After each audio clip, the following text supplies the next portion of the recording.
What's up, YouTube? It's your boy Jalen, and today we're reacting to how the Sidemen built a $100 million YouTube empire. If you guys are new to the channel, please feel free to hit the subscribe and notification bell to stay up to date with the latest and greatest. Comment down below what other videos you want us to react to, and last but not least, if you want to see the original video, link will be in the description down below.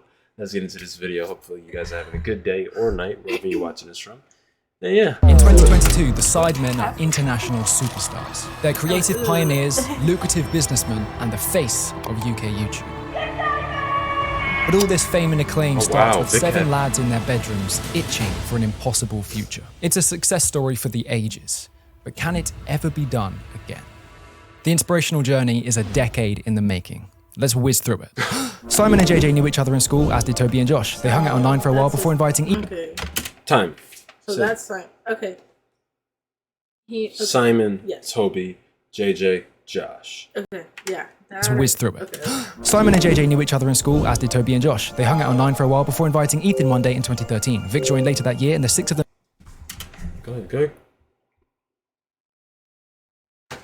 began a GTA group called the Ultimate Sidemen. Fancying one more member, the group was completed with Harry's arrival in early 2014.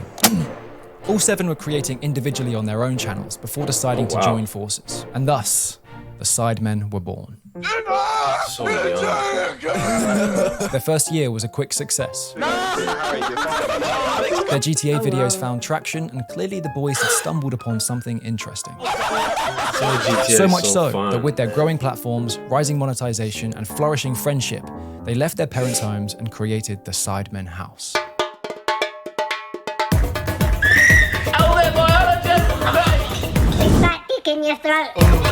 It was here that the Sidemen's output hit maximum overdrive. With nothing to do besides record videos all day, every day, in each other's company, their YouTube channels grew and grew and grew. All things considered, they'd landed in the perfect setup. They were doing what they loved, in an environment that encouraged it, while living with their closest mates. But for many of them, I'm sure this was a crossroads moment. Look at JJ's hair! It was a huge risk moving into a house with practically strangers. YouTube was big at the time, but being a YouTuber, it wasn't quite respected yet. At least I'm sure not from their parents. Sure, the value of the job was revealing itself, but there were no guarantees. And they were young, finding their feet, working out who they were. Was it the right decision? Fuck it. I've got 300 subscribers in an hour. I'm gonna go and do more. They were kids chasing a dream. 7 lads who wanted a different life and wanted to have fun along the way. Shit, man, we're going somewhere. I need to do more of it. Play, record, edit, sleep, repeat, over and over. They put the graft in, days at their desks, cultivating something big they were only just sniffing. Something was forming here, and millions began to notice. The Sidemen house really brought the lads together. Get the fuck off.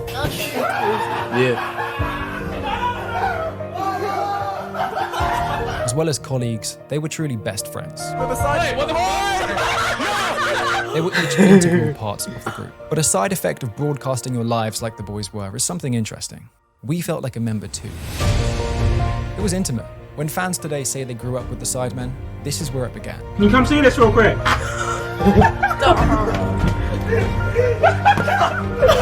Personalities bloomed, dynamics developed, and the character archetypes were formed. It didn't take long to expect Vic to be bullied, JJ to do something weird, or Ethan to laugh hysterically. They'd gone from one-man shows to a sitcom cast, and fans were ready to binge. To remain in a reformed European Union, we have a disaster called the Big Lie.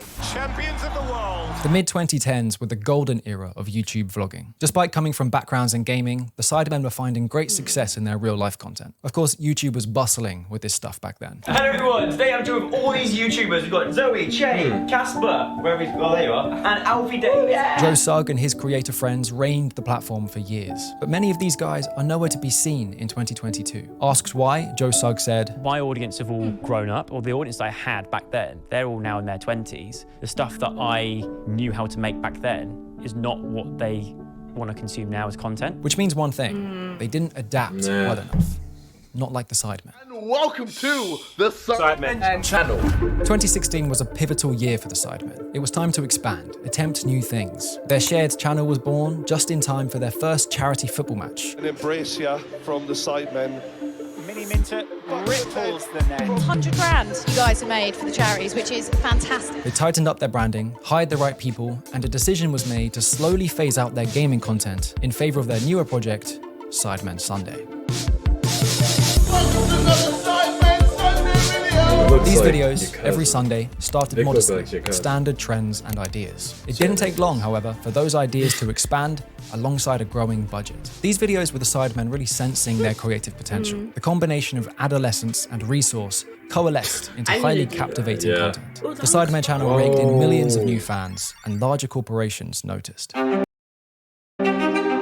2018, the group announced The Sidemen Show. Published on YouTube Originals, the 7-part series was the boys' first dip into traditional media. With professional crews and budgets, the Sidemen were now equipped with real production value, as well as celebrity co-stars. This series had all the bells and whistles of larger productions, but still the authentic heart that Sidemen fans loved. I think we just do a drive-by move, like you get your ass out, we just drive by loads of people. Alright, wait. It's all wrong! It's all wrong! Despite all this, the boys never tried to repeat it, but they did catch a taste of that production value. Wanting to take matters into their own hands, but knowing they'll need help, they laid their eyes on talent manager Tanya.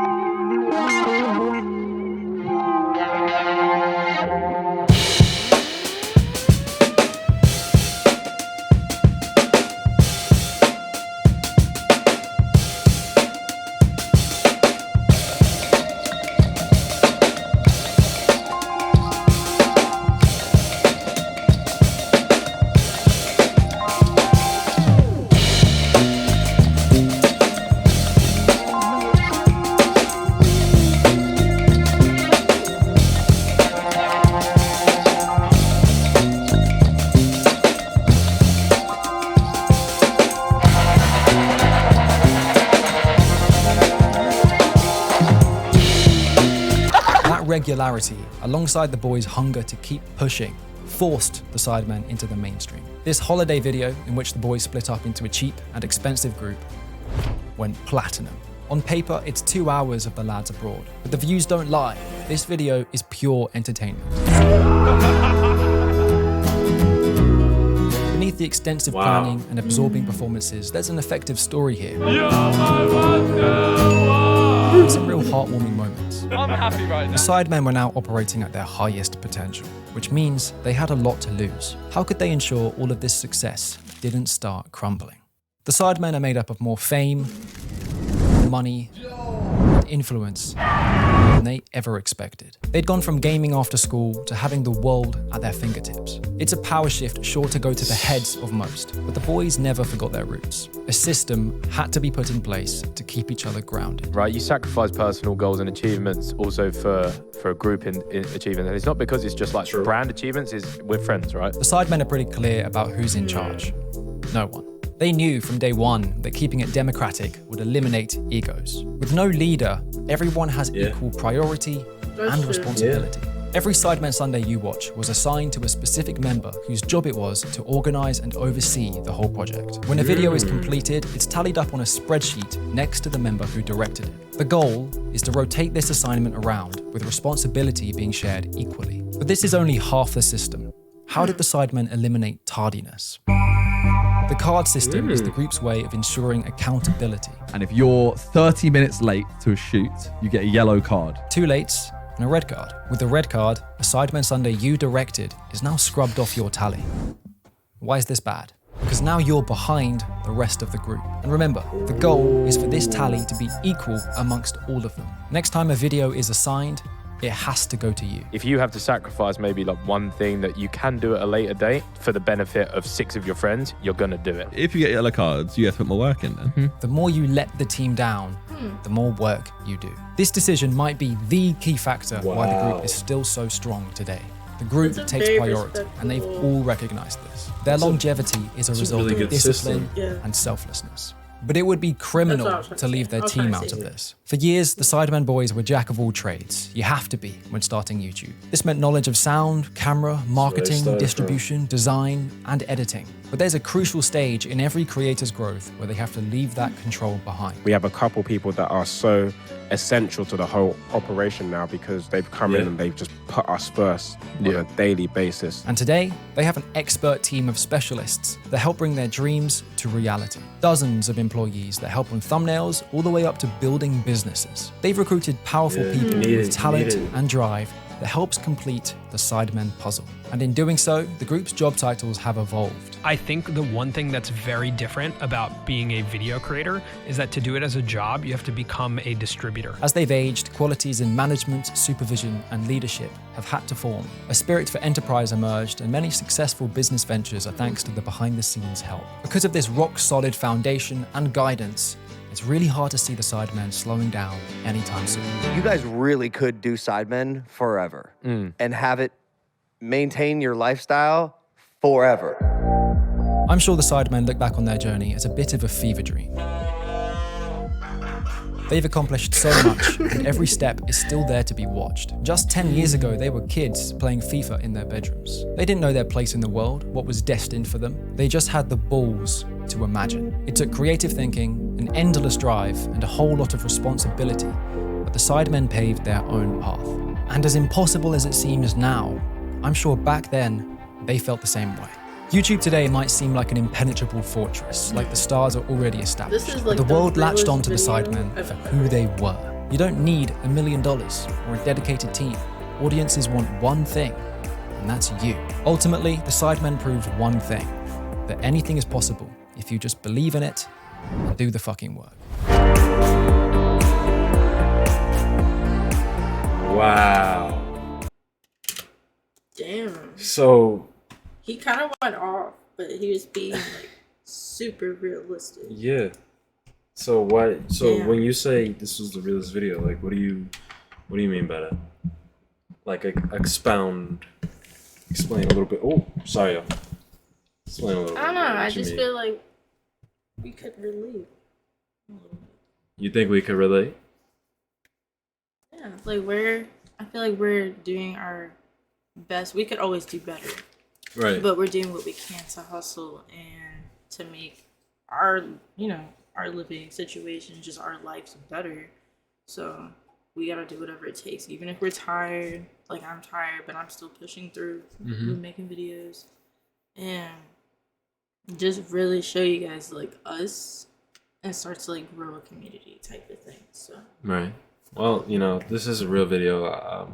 Obviously, it's a real video, but what I'm trying to say is like, just how he detailed it, and just it gives you a different look at what it takes to really be a group of YouTubers. Like you can't necessarily just go into it and think that it's going to be easy right off the bat. You got to actually create a system, and like just hearing how he broke down the Sidemen system, it's like really that's a very is tactical the right word? It's a very strategic plan, because it's like you don't want to be the one that's holding the group back, or you don't want to be the one that's he's always late, like he can't ever get to the shoot on time. Yeah, he's not pulling his time, he's pulling his weight. So wow. And then for them to stick together for this long, I believe he said they started in 2014, so all the way till now, like, dude, what? Yeah, that's a very long time. And just to let you know, a lot of YouTube groups don't last that long. They really don't last that long. So for like AMP to be where they are right now, Sidemen to be where they are right now, it's due to like everyone having no ego towards each other. So I feel like that's very important. Nice balance and nice system. Yeah, you can't have an ego. You can't. It's a team game at that point. Like, yes, get your accolades and all that stuff, but you also have to tie it back into, all right, I gotta look out for my team afterwards, after all is said and done. So I get you. That's all I had to say. That's all I got to say. Listen, great video, great detailed. If you guys are new to the channel, please feel free to hit the subscribe and notification bell to stay up to date with the latest and greatest. Comment down below what other videos you want us to do. And last but not least, if you want to see the original video, the link will be in the description down below. We are out. Peace. See you guys in the next one. Bye, guys.